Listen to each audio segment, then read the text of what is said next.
And this video is about really diving down into those questions and what we're going to be looking at in terms of the topic. Right on. Of loneliness and the cure. So let's unpack this. This is really good stuff. Well, you don't start with the word loneliness because everybody wants to run from it as if it's not affecting them. But the truth is that it's the common human experience.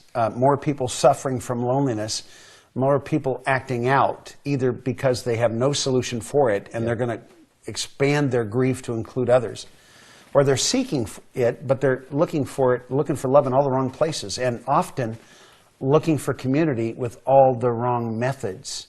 And so it all comes back to Christ, because disruption, disunity, disharmony is all sourced in the evil one. Right. The solution is found in reconnecting with God, and through that, reconnecting with each other. So let me ask you this. Why is this, in the terms of curriculum with the master's program, why is this one essential at this point in this journey of the master's program? Boy, Noah, there are so many great training programs in the marketplace today that are designed to make people function well, but it doesn't make them live well. Living well requires more than simply finding the techniques to be able to produce results. Living well means that I'm getting into the fabric of life alongside other people.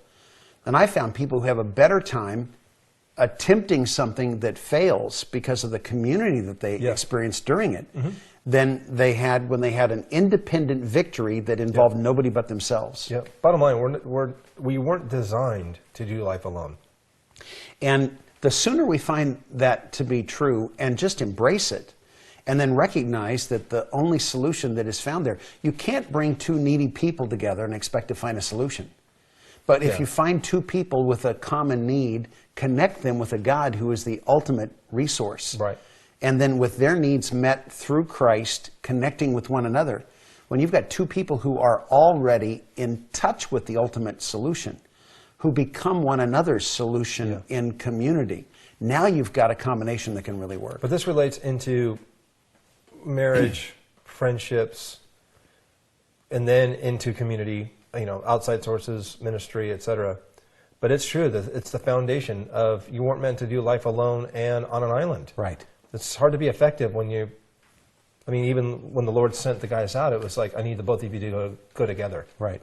And the download that we've got this week is powerfully important, because it's not only going to look at some of the practical. Jesus said in the last night that he spent with the guys before his betrayal and his crucifixion, he looked around the room and he said, now I can say to you a new commandment. Here's a brand new idea that would have never worked before. You've never heard this from God before, but now you're about to. Love each other as I've loved you. And the New Testament after that period, when the epistles were written to tell Christians how to live the Christian life, that word couplet, one another, gives the action steps that makes love believable and effective. Things like encourage one another, honor one another, forgive one another, be compassionate toward one another, be available to one another, the kinds of ideas that put us in touch with other people in a believable way. We've had people in our lives, you've had it, I've had it, people who look at you and say, I love you, but there's no action to follow it up. Nothing that they do that makes it believable. Right. Then you have other people who've not said the words, but their actions communicate it unmistakably.